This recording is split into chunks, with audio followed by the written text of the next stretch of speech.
Hi, I am Suzanne Smith. I'm British. I live in London.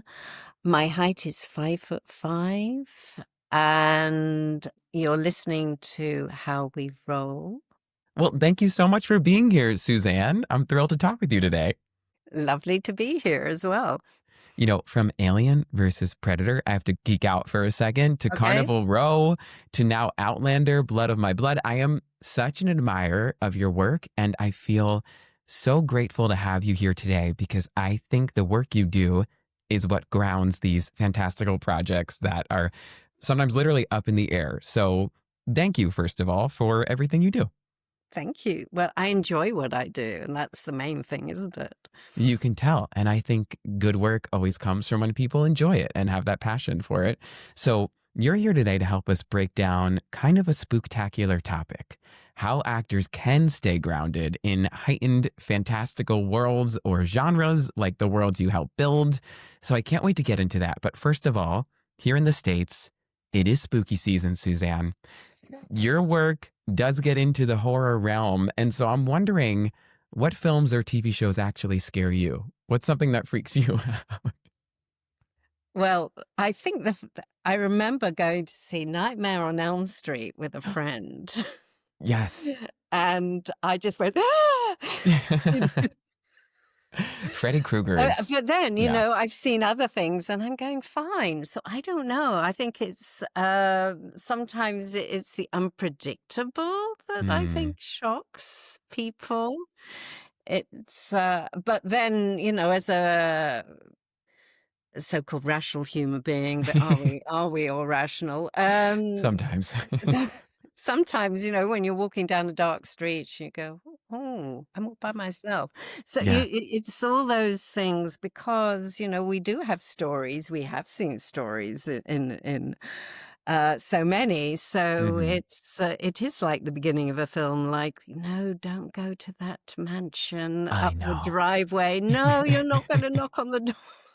But we can't help ourselves sometimes. Yeah, I We gotta know. go walk inside. Mhm. It's interesting too because you're, I'm sure, on set for scary scenes sometimes or scarier moments. So I'm sure you've seen how the sausage is made to some extent.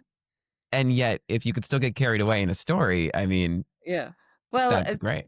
I mean, it is. It's and a lot of it is green screen. I mean, it's Mhm. actors having to pretend that there's a monster there, Yes. and there isn't. But so you've got to make it real, haven't you? Yeah, the power of the mind. And we're going to get into Mm. all that today. I want to acknowledge that you populate so many incredible and fantastical worlds on screen, most recently, again, including Outlander. It seems like so much fun, as you mentioned at the top of the show, but also a lot of work. What draws you to casting these projects specifically that aren't necessarily grounded in everyday reality? I have the kind of mind that likes a challenge. So Mm. give me something that is challenging. And I love history. I love fantasy. That's what I used to read as a child, was Mm. a lot of science fiction and fantasy. And I knew, or I used to read all the fables from all over the world because I love stories. And I suppose I'm dyslexic, so I see Mm. things. I'm quite visual, and also, sort of when I'm reading, I hear as well. So it's important to me. To have that sort of overview of things when I'm reading a script. It's sort of Mm. I have to engage with the material. Sort of yeah. So it's Yeah. The grounding and seeing the bigger picture is super helpful. And in this world, especially today, we need these series to kind of take us away into these magical journeys. And they are relatable, they're grounded, like we said. But with Outlander now, you're collaborating with a lot of the same creatives. And it made me curious, Suzanne, before we get into the actual topic here, what is your dream collaborator? What do you kind of value most in the process of collaborating with others? I think it's important that we all have voices and can share an opinion, and also be persuaded, sort of, Mm, or swayed, or "Oh, I never thought of that," and that happens from both, because it's exciting to, can we change that? Sort of, and when I first started, it was very male-centric scripts. mm, And then slowly we have changed, and even so, I have always asked, can that be a woman? Can that be this? Can that be that? Just to, and then when you get something like Outlander or Blood of My Blood, which Diana Gabaldon was a female writer of the books that they're based on. So you have got, and you've got a very strong, in both shows, you've got very strong women characters, mm, which is wonderful for actresses to have that. But and it's not just one. There's more than one who are strong. yeah. And I think in Blood of My Blood, you do sort of see sort of how hard it was being a woman at that time, Mm, and how hard it is sort of giving birth. How that you had no say in who you wanted to marry. mm.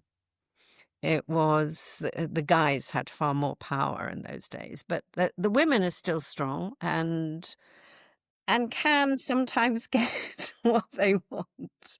Yeah. Well, it's true. I mean, even I believe in the first episode, we're right in that kind of female perspective. And what I appreciated is that it's sort of put your typical beginning of an epic story on its head in the sense of we're mourning this king-like male figure, but it's from the Mhm. female perspective when traditionally you see the son sort of mourning the dad and he's going to take over and And he respected her. Peter Mullen, who plays her father, respected Ellen, and if he had the opportunity, she would have been his successor, but hmm, it was the males who were the successor.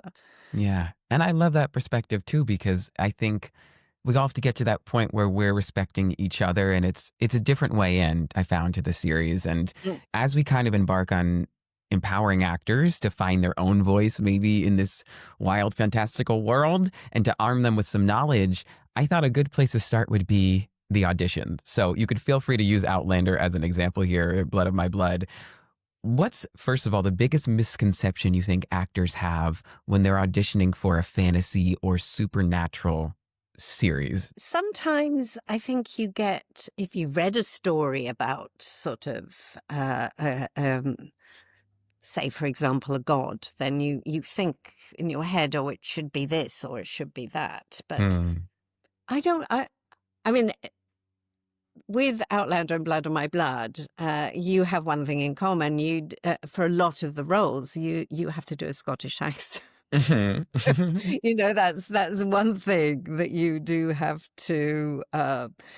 And we know on the show we do have a number of Scots, and we have a number of people who are not Scottish but Mm. have a sort of Celtic background, or can do a very good Scottish accent that even some of the Scottish actors go, I didn't know they were. I think it's do your research, on Mm. on what it should be, sort of, if it's based on a book, you do have a sort of an idea in your head as an actor of what you Mhm. think the character might be, but in the script, they might have changed something, they might have Yeah. given somebody a softer side than. And how do you play a villain? There's different ways of playing a villain. You don't need to be, sort of appear evil. Mhm. Yeah, I mean, even You the know? we have The Devil Wears Um, Prada as the great example yeah, of Meryl Streep, exactly. coming in and being a very quiet, soft-spoken person who Ex technically is the villain of the story, and I think you're right there. That contrast is super interesting. I've heard you speak about the importance of having the accent in the audition. I wonder, since there certainly are coaches that come into play, of course, I'm assuming the actor being, in so alignment with the role and kind of being grounded in a fit takes maybe precedence. So would you say you have to be perfect in the accent or just kind of do your best and you'll be able to hear if they can get it? Do your best, but sometimes, sort of, I've done quite a lot of American shows, so Mm. sometimes uh, y- you do have to be as perfect as possible because it'll be sometimes a bit like if you're a Brit and Americans trying to do a Cockney accent, and Hmm. you just go, "Mm, no, no, no, I know. Well, it's trick or right." treat. No, sorry. That was kind of more a rose. I thought, Uh, a way to get into auditions here and yeah. getting some advice from your brilliant brain. I thought we could warm up with a little game I'm calling Scary Good Audition Advice. Here's how Mm. it works. I'll conjure up a genre you've cast for, and you give us some wickedly good intel or wisdom, the best piece of tangible or unique advice you have to offer for actors auditioning Mm. for that specific kind of project. How does that sound? Okay, I might go off tangent, but I hey love ho. a tangent. Yeah, this is designed as a flash round, but inevitably we're going to go down some spooky dark woods. Yeah, yeah. And I've heard you give a lot of great, very tangible advice in the past, so I'm extra excited. The Okay. first genre, as we roll into this game, is horror. Mhm. What would you say is a tangible piece of wisdom for actors auditioning for horror? Maybe something we don't think about. Just make it real, don't have to heighten anything because, Mm. any character, no matter if you're doing a comedy or horror or whatever, just make it real. What about supernatural? When maybe some CGI comes into play and there's Oh, other elements. CGI, yes. So supernatural, okay, you're a fairy. So what do you do? Don't wear wings. Have you had that? Have you had people wearing wings in an audition? No, I Okay. haven't, but now I've said it, Yes. I have had other things where people have turned up in a costume. I once did Hmm. I once cast musicals, Yes. and I was at Crazy for the You, right? A lot of great yeah, musicals. I did Carousel for the National Theatre with Nick Heitner, and an actress came into the room, and she had, like, a crinoline Oh, dress, wow. and she did her, singing audition, and it was just like Nick and I couldn't look at each other, we were just going Oh, no. and then when she went out, we just went, "What? Don't wear a costume." Um, That's uh, great advice. Kind of the yes. essence of the character, maybe. You can Like, have don't. the essence of the character. If you're playing a doctor, you don't need a white coat and a stethoscope. Mm.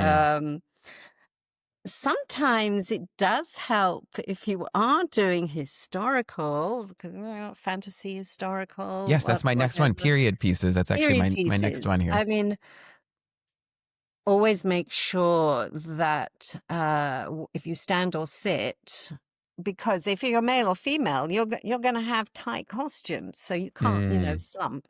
Yeah. You have to hold yourself. I mean, if you are, and try standing sometimes if to give more, power to something, especially if you're Mm. tall. Yeah, so kind of the idea of it, but that's great in an audition Mm, sense because even if yeah. you're auditioning for something period wise, you're not going to go out there by the corset and X, Y, and No, Z, no, but you can don't. still you can hold yourself as if you have it on. Exactly, exactly. Yeah. And that just gives you that, if you're playing a soldier, it just gives you, Mm, even if you're a soldier in the First and Second World War, because I did Band of Brothers. So you have amazing, to, iconic, by the way. Yes. yeah, you're not playing modern, where you can Mm. slouch on a chair or yeah, people held themselves in different ways. So also think in a period, how did they walk? Mm. What kind of fabric costumes that will give a restriction? Because I've done things like Versailles, and again, it's not. You're not sort of lounging on a settee, so it's.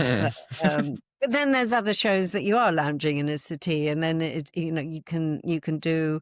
I don't mind if somebody wants to sit or somebody wants to Mm. stand, as long as we can see your eyes and face. That's the important thing.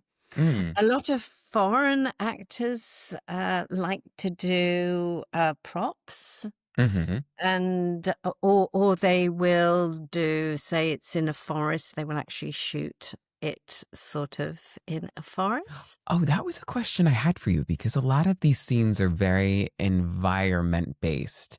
And so I'm wondering I mean, I found even with my own auditions lately, I just have more fun if I'm not throwing up the backdrop and like keeping it perfect with the ring light. If you're actually sort of doing it in the space with a clean background, of course. Yeah, it sounds like you're okay with that if someone I'm literally okay shoots with something that as long as outside. you're real. You're Yeah. real.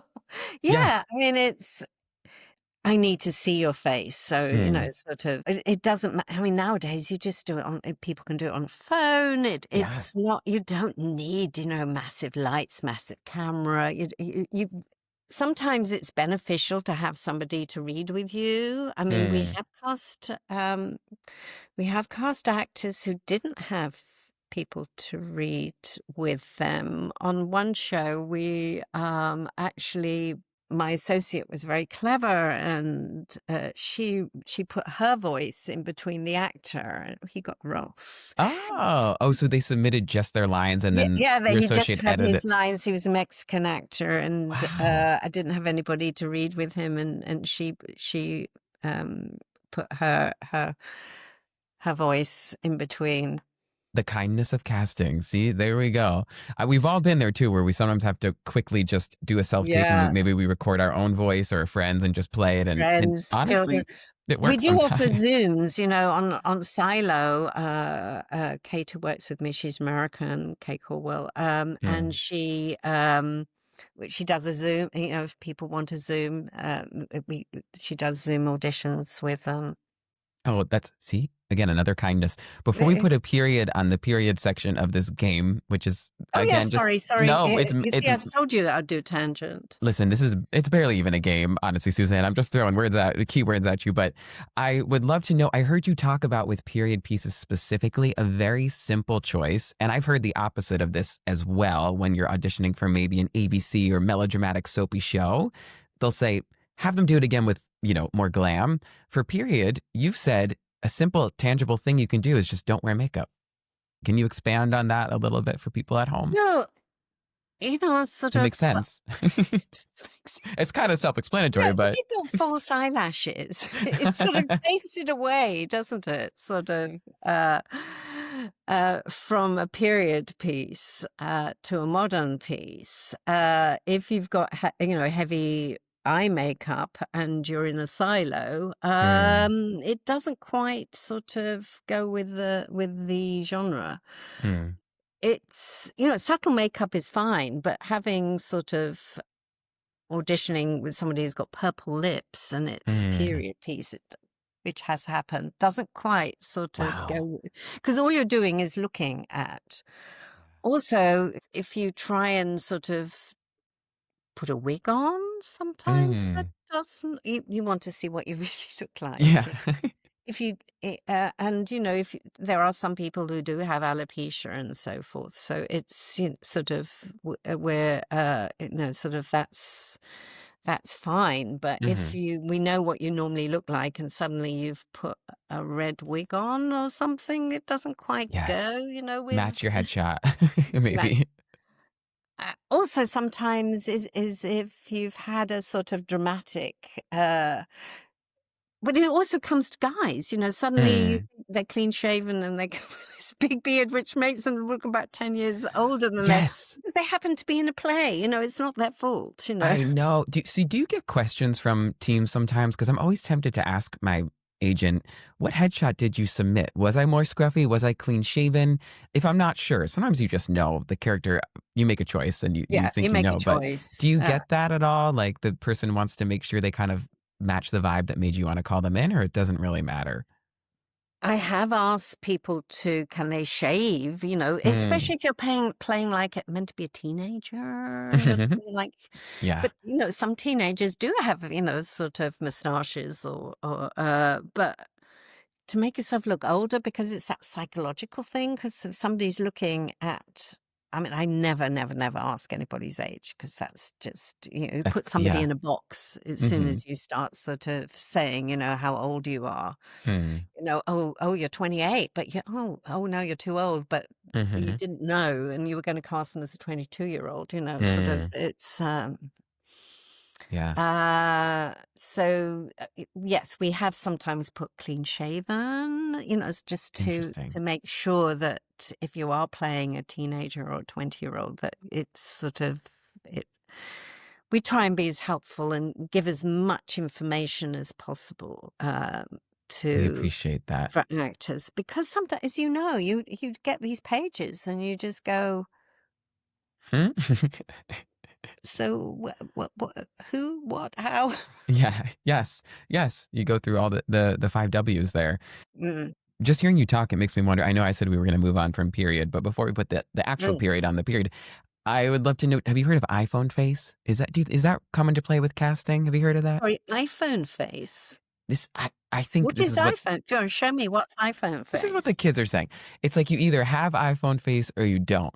So iPhone face is sort of like if you see an actor, or it's just in life with people walking around, you don't believe that that person's never seen an iPhone. It's like you just look at their face and you say, "No, that person's like they look modern." Do you feel like you see actors who just not necessarily their appearance and their wardrobe, but they just look too modern? Is that a thing? No. Okay, we can dispel iPhone face, everybody. This is a real this is a real I'm trending gonna topic. ask. I asked my team, I'm gonna say, "iPhone face, It Glenda?" might just be in America because we're weird, but iPhone face is a trending thing. I had to ask you, Suzanne. Okay, the last one I had was fantasy. I think we talked about fantasy a little bit, but I would love to hear just a bit more in the sense of auditioning, creating that environment. I mean, you said you've had people tape outside. I know for me, sometimes just playing outdoor noises before you start recording or whatever gets you in the mindset, Mm. but it just seems like it's the kind of thing that when it works, right? It's just, Yeah, well, recently I've just watched a couple of auditions where the actors used they had they'd recorded it's like voices talking, and then they came in with their lines oh, over the voices, which I thought, "Oh, that does work." That wow. was Okay. So if you I was feel it in going, your "You're gut. quite clever with your recording that. How did you do that?" I just went, "Oh, that's interesting." Because it was a speech. It was a speech that that a guy was Oh, giving, yeah. well, that's a good point too. It's that moment before, how are you walking into the scene? Mm. What are you carrying with you? And it's not cheating if you have something like that and it works. I think that's Yeah, really it's cool. how do you start? I mean, in the good old days when it used to be just room auditions, Mm. I would always advise, just take your time before you say the first word. I mean, now you're at home, so it's up to you, how you start it, sort of it's where do I look? Do I go from side to the I front? know. It depends on who you're talking to. If you're talking to a Mm. child, you're talking. It really does depend, It's too much doesn't it? power sometimes. Sometimes you're talking to 5 people in the scene. You're like, I'll put one there, one there, one Yeah, there, well, one then there. it's tennis match, isn't it? Then you just focus on one person. Focus on one person. That's great Yeah, advice. yeah. So with Blood of My Blood, were there any out of the ordinary auditions that kind of stand out to you as we're talking about these very environment based or different things that stand out to you that actors have done? I wonder if there's, one or two stories you have in that regard. In Blood of My Blood, we it was unusual is that you already had a story that you were Mhm. doing the prequel for. So you knew who the main characters, and I'd cast all the seasons of Outlander, all 8 seasons. Only 7 have been shown so far. Mm. So we had pictures of some of the characters that we knew that we had to find the younger versions of. Mm.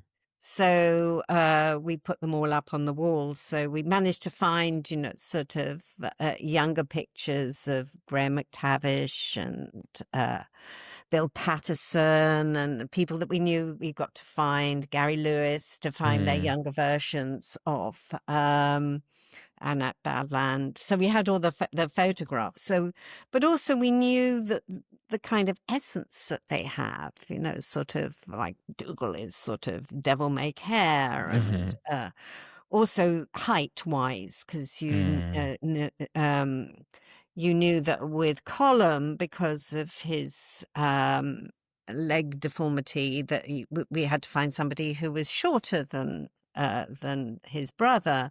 Mm. Bill Patterson is quite short, so we knew that with that role, we had to find somebody who was a certain size, sort of Mm. height-wise. And then who was Scottish, who was English. Mm. It's all those things that come into play. Sort of, you knew that Brian Fraser is not going to be is going to be 6 foot. Sort Mhm. of. Um, and that Ellen had red hair. So you knew that all those things that come into play, of course, sort of you can dye hair, you can, Mm. but you can't, with height, you can't really fake it Yeah. that much. I Um, guess gone are the days of the apple box, that's people right, standing or on the the apple box. trench. Yeah. And that yeah. Well, it's interesting because with this example, obviously there is the pre-existing universe, so it's a little bit easier for actors to do their homework, but it could be with this, with any other genre roles. Is there one thing that tells you an actor immediately understands the world when you're watching auditions? I suppose sometimes it's also a rhythm of the way people speak. Mm. So I say accent, but it's also the way, because not every Scottish accent is a Highland accent. If you're Mm. doing a sort of guttural Glaswegian accent, it doesn't work. Interesting. Um, Doing your homework because you have got all those seasons of the show, so you can sort of see, what it's about. Mm. And also, there were certain characters that had nudity. So, the nudity has changed so much Mm. since the beginning of Game of Thrones. So Mhm. so you have to be very, we have a nudity coordinator on set. So you do have, and we had to be very, careful what we said, we wanted to show or not show. And it is something that, actors have to be comfortable to Mm. sign up for, because not everybody can or wants to, sort of. Mhm. It's that has changed in all the years since the beginning of Outlander and Blood of My Blood. That has changed quite a lot. This reminds me, I was a reader for this television series that was auditioning, and all these female identifying performers were coming in, and it was an intimate scene. And I mean, first of all, the bravery it takes to kind of walk into a room of strangers and do that Yeah. is beyond me. Mm. But I was blown away by how different everybody's choices were and how they made it their own. So I'm wondering, Suzanne, have you seen, in the sense of auditioning, I guess, actors sort of brilliantly navigate the more romantic audition scenes? Like when there's a big kiss, sometimes they say just make intimate eye contact or lean in a little bit.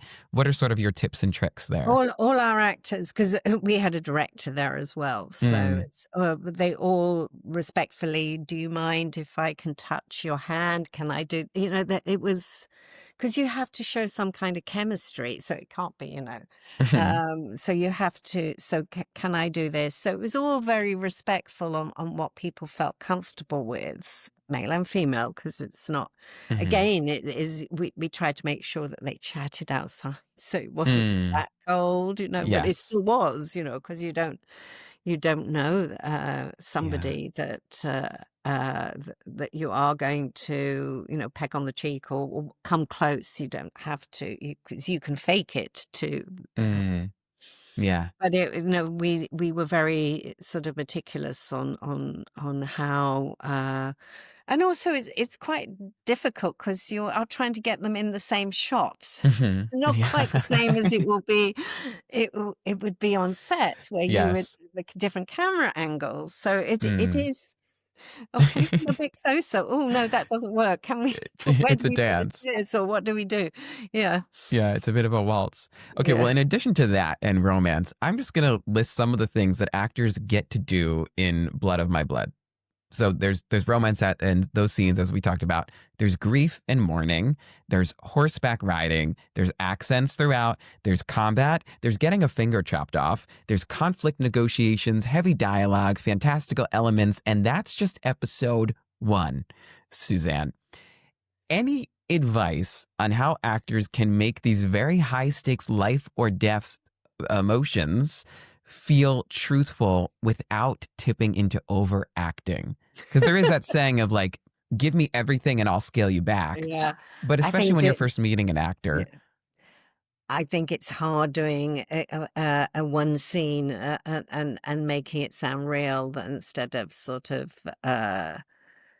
making a meal of it. It's Hmm. hard. I mean, it is hard. What I would recommend to any actor, actress is 2 things: learn to drive and learn to ride a horse. Mm, I love that. Because that happens in historical, in fantasy. You're always gonna have horses, aren't you? Yeah. Cowboys, sort of every Yeah. That's you know, super smart.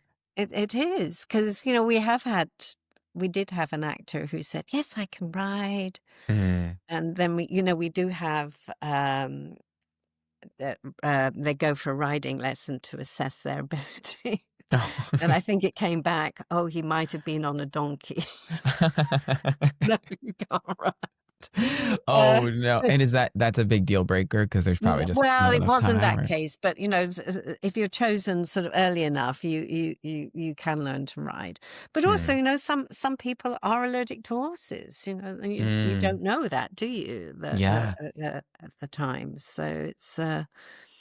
um getting back Risky. to his all the emotions. I mean, if you have got fighting skills, and a lot of actors now do have reels with them fighting, or they've done Mm. it at drama school. Sort of Mhm. in the UK, you get a fighting certificate Oh, from your cool. 3-year course. That's fun. So you do learn how to use because so many Shakespeare shows, Macbeth, etc., have fighting scenes in them. Mm. So you have to learn how to use a sword and how to fight as though it looks like you're throwing a punch or being punched. Mm. So you do have to learn how to take a fall and so forth. So you do Mhm. learn. Quite a lot at drama school, not just Yeah. accents. You learn fighting skills. Double, double, toil and trouble. Mhm.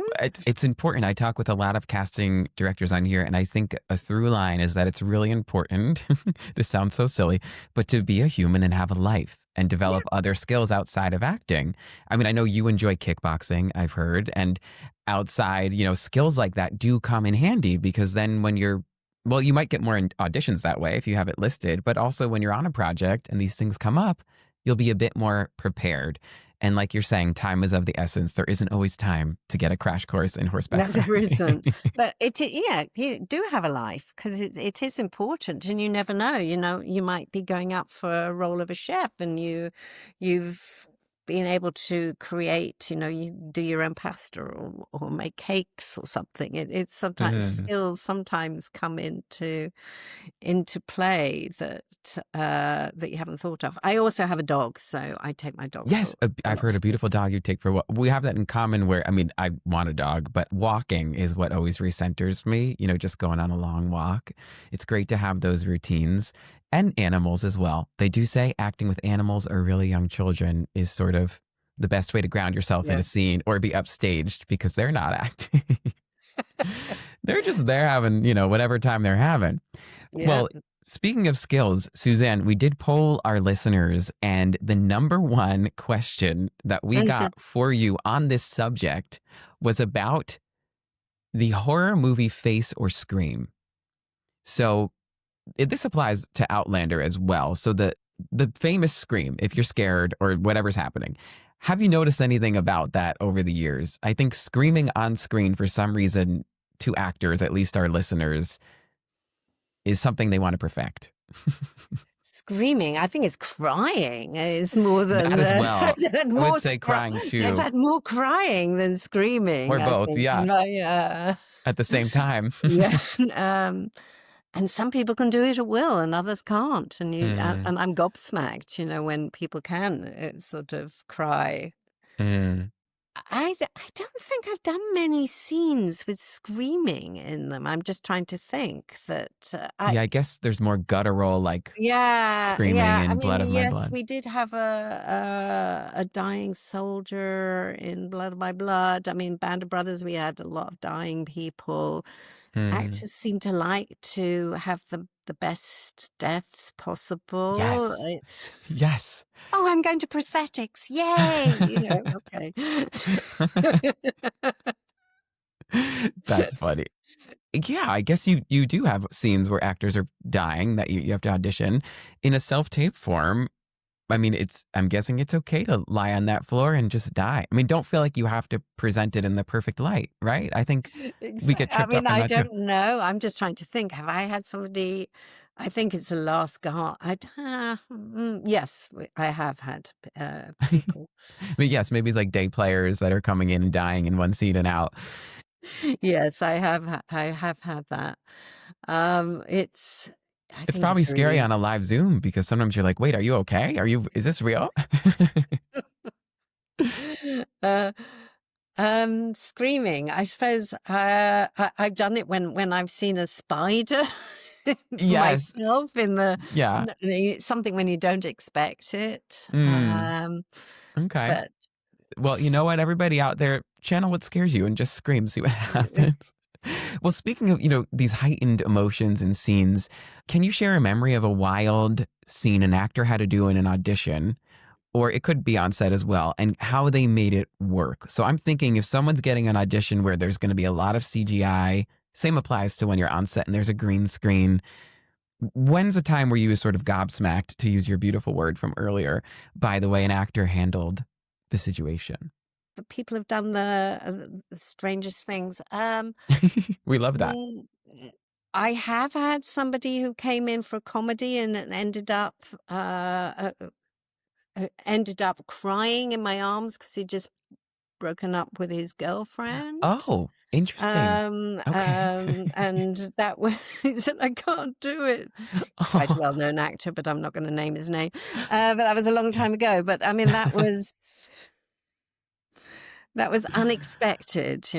Yeah, Benedict Cumberbatch. How dare you? No, I'm just kidding. I don't know if it was. It Well, wasn't. what about in the sense of an actor gets a scene and let's say there's, I'm just throwing random things out there, but there's like a dragon coming toward them, or there is a time travel aspect to it, or there's something fantastical in that scene. Have you seen actors sort of navigate things well on the tangible front? Things actors can do to kind of like subtly nod to the world without distracting you in an audition? Yeah, I suppose it's sort of if you're take your time. I mean, if you've got Mm, something, sometimes the natural thing is to speed something up mm, because you think, well, but sometimes if you have been speeding, to slow it down, and then it's like any script. There's a beginning, a middle, and an end. So mm. it's you can't be the same throughout. Yeah, the arc. So is where do you break it? What is the rhythm? Mm, Is there a rhythm? Can I then change something to make it my own? It's mm, but then you can't do everything in a long pause. It mm, just won't. It doesn't work. But it really does depend on the scene. If you are doing something, to me, voice is always important. mm. It's like sort of sometimes it's surprising that if you've think something should have a deep voice and has a high voice, and vice versa, as Hmm. long as it doesn't sound as though you're doing a cartoon voice. Yeah. I know, you're not, it's But like, sometimes it's sort of it's interesting. Sometimes when I first sort of was casting a lot of Brits doing American accents, they their voice would go like in a higher register. mm, And it was weird. It was like, "That's not your normal voice." it is weird. The register is a little bit, I think Yeah. that's changed now because, but it used to be that. Talking Mm. about screaming, Mhm. just coming back on it, and Patsy Rodenberg, who's a wonderful voice coach, they were doing Pygmalion at the National Theatre when I was there, and this was the play, not the musical, and Frances Barber was playing Eliza Doolittle, and she had to scream a lot. Mm. Oh, and there was a lot of Mhm. screaming going on with her trying to learn how to be a lady. And Patsy gave the best advice about screaming. She said, "Do it as though you're singing. Choose a Mm. note." That sounds very healthy. Very healthy because Frances was losing her voice, so it was, that's how she helped her. That's great advice. Isn't that interesting? It just came to me when you were talking about screen. I'm glad it did. I love that. It's like, "Ah!" Well, also, you don't wanna scare your neighbors too much, No, and you so if you don't. keep having to scream and scream and scream for an audition, I'm sure they know an actor lives there because you've probably done some other weird things they've heard through the walls, us magical Mm, people. Speaking of the pitches in voice, I think you're right, and I've read a lot of research on the fact that now, as a global society, we share a lot of entertainment, and so these things are sort of dissipating. But with vocal pitch or even other choices, what are your thoughts on more than one take? Because I know casting directors have different thoughts on this. mm. I think, do 2 takes, that's not a problem, but make sure that they're different, not that because sometimes Mm, you people keep it the same, and it could be that you want to change the beginning, you want to change the end, or you want to change the thought on mm. something, because it could be that you are thinking, and I'm gonna be really bad here, is that sorry, writers, but if you because sometimes in the middle of a scene that we get comments from writers saying shouting or Mm, angry or sad or crying, and it doesn't sometimes fit with the emotion that you're going through, because you can't sort of sometimes switch like that. mhm, So it's how do you change that? Also, rhythms and other things that have changed is because we are more global and there's mm, more foreign actors that everybody sees on shows, mhm, and that is a good thing because living in London, it is a global city. You walk down the street and everybody's talking different in different ways and different accents and come from different places, which is fantastic. So yeah, you can learn a lot about how people say things or the rhythm of things, mm. and your ear gets used to. I know that some people, when Outlander first came up, used to put the subtitles on because they wanted to Mhm. make sure that they understood the Scottish accents. So Yes. Yes, I do. We just did that the other night we were finally finishing Dairy Girls. I don't know if you've seen it on yeah, Netflix. Such a yeah, great show. So much fun. We strung it out for so long the last episode because we didn't want it to end. And that was one of those shows where we did have the subtitles on just because it does move so fast. And I think you're right. That's a great, brilliant point. The rhythm of things that we don't think enough about, sort of that unexplicable energy or rhythm you have with your reader or just in the scene. And I love what you mentioned too about taking the pressure off of these annotations, because maybe we don't have to scream in the scene, yeah. everybody. Maybe you don't. Maybe when you're scared, you just freeze and you can't even do anything. Everybody, reacts in different ways. So, sometimes when you're angry, people react in different ways. They go quiet. Mm, They shout. Not everybody shouts. you can see it in somebody's eyes, Mm. the rising anger. It's the same as, when somebody's falling in love. Everybody does it in different ways or shows it Hmm. in different ways. So it's, Yeah. we're not universal in that respect, Mm. but you can tell body language. You can tell, if somebody likes somebody. So, Hmm. if you are doing, if you are doing a screen test and you're going like that as opposed to like that, well, that you can tell that. Yeah. You can, and Yeah. never fold your arms Yes. in an audition, because that immediately says, negative. Mm. It's a psychology when you're watching something is like, if you give things that I'm uncomfortable or, go away, the person viewing it is going to pick on the, even though you're Mm. saying something else, you're saying sort of, Mm. I like you. No, you don't. Are you sure? Are No, you like a you, genie coming out of a yeah. bottle? Are you mad? Yeah, because the nervousness, people all do different things. Mm. It's sort of, some people play with their fingers, some people play with their hair. It's all, utilize what makes you do certain things. Sometimes Mm. helps because it helps you sort of then feel something, and it's Yeah. not right or wrong. It's not because if you are angry and your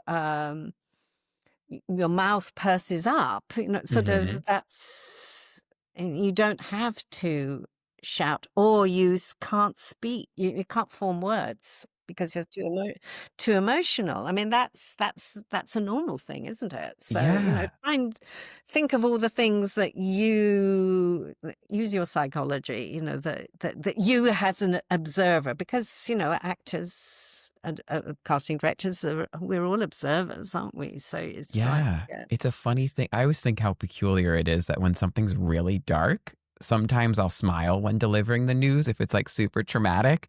And on paper, you might get that audition and think I have to be super serious. This is a sad scene. But I love that you're saying like you can plug yourself into it and that'll help take the pressure off of things because Cinderella, there's only one slipper that fits her. You're not going to fit, you can make your own shoe, I guess, to have a cheesy metaphor here, Suzanne. yeah. So I think that's super special.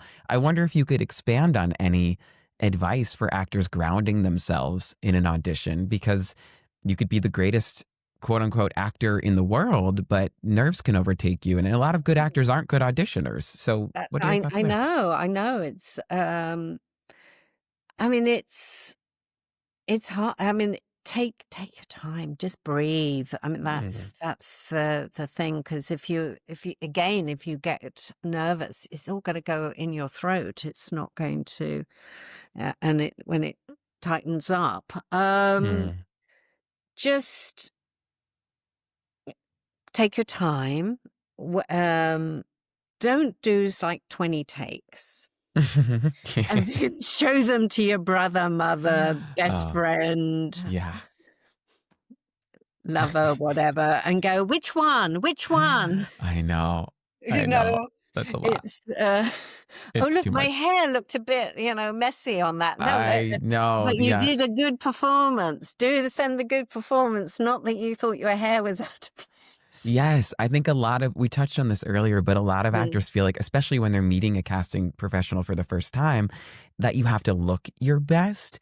And sometimes that goes against the scene and the character. And so it's like we feel like we have to be so perfect in the self tape, perfectly lit, perfect hair, whatever. But again, like it takes the fun out of it, right? Of channeling the person that's maybe actually very sweaty and gritty and the one you're looking for. Yeah, yeah. I mean, do brush your teeth, though. Yeah, There's you don't wanna have things. bad breath, and you probably wanna have a mint or something like that. That's a good point. You know, bit of spinach on the top, yeah. Yes. Oh, yeah. Oh my Unless it's gosh. comedy that you're auditioning for, and that's yeah. Life is sometimes a comedy, yeah, in a lot of Yeah. strange ways, but we've talked about staying grounded for actors in fantastical worlds today, and I wonder what grounds you, Suzanne, in your business, in your line of work? What are the things that really ground you? I mean, I'm sure it's your dog and walking the dog and all these Having a other things, sense of but humor, I think, is Mm, important. yeah. It's Because we are in everything is meaningful, but you do have to laugh sometimes. Mm, Life catches you with surprises, and sometimes there are things that you really enjoy, and there's other times where it's not, because personal life comes in, and not everything is up and joyful, but mm. savor the moments that are sort of joyful. I mean, I have around me I love things that that. I like, so I think we all have our little, whether it's at a desk, or I'm in my house at the moment, so I don't know. Mm, You can't really see, you're comfortable. but Yeah. and Looks I've got, nice. I've got a garden, so I'm very happy. I Mm, have a garden. I can go out and look at the flowers, but it is getting colder. I know, Um, here too. Yeah. It is. It was and very chilly today, which is nice because when I record these and I have all these lights on and everything, I like to be a little cold so I don't get too hot. 'Cause sometimes it's the mhm. opposite. You can't put the AC on with the You mics. you do put everybody at their you do put me at my ease. I find it quite easy talking to you. Oh, thank you. I find Yeah. it quite easy talking to you too. You're so sweet and knowledgeable, and I barely even scratched the surface of the questions I had for you here today, and you certainly just gave great advice. I love to laugh, to quote Mary Poppins, but we always end on a gotten and or a given, Suzanne. So, what would you say is the best piece of advice you've either gotten or given for actors in regards to something tangible? And if it would be what you've already said, this can be something that's more in a business standpoint. So the best piece of advice you've gotten and then have to give, or just one if it's too much, because I've noticed sometimes they're the same. Yeah, sometimes they are the same. I was very lucky in that I was mentored by a wonderful, casting director called Rose Tobias Shaw, who was American. She came from the Bronx. Mm, Um, and she was She was highly, intelligent, very funny. Her advice is always, stayed with me on so many different levels. But, she enjoyed life. Do what you love, I think mm, is that she loved life. She loved food. She, same. Yeah. I'm hungry she now. and I mean, she had more, she would say exactly what she thought. I'm more Mm. English, so I don't really, and she came from New York, so, Yeah. but we had so much laughter, and it was so Mm, much fun, and I'm lucky that, I don't work alone. I have a team who are fantastic, Glenda, Kate, and Laura, and, we all support each other, and I think mm. that's important, and I work with nice people. That's I love that. and that's important to me, to have that. Mm. It makes, the day, you can ask people questions, Yeah. you're there to help, to solve. You're not there to, be a pain, or whatever, Hmm. and I'm supportive of people, and I believe people should be supportive of one another, and I think that's what I try to do, so. That's beautiful. Well, you seem to walk that walk because even in your bio that I was reading, you mentioned her and give credit to your mentors. And the bio is supposed to be all about you, but you seem to make it at such a supportive space, which I loved even just reading that. And I think to hark back to what you said earlier, a lot of the things we do are so silly. I mean, sometimes you're in a harness, and if you can't laugh or lead with kindness, it's it's sort of like, what's the point? We're all here to play make believe to some extent and live in Yes. these fun worlds. And I highly recommend everyone go to your IMDb page and check out everything you've done. But of course, get into the Outlander universe, Blood of My Blood on Stars. It's been such a joy talking to you, Suzanne. I am grateful that we have leaders like you in this industry that are, again, leading with kindness and joy for what they do. At the very top, you said, I love what I do. I And do. I think First of all, it's so lucky to be able to say that. And I think if we were all able to say that, the world would be a brighter place. So thanks for being here.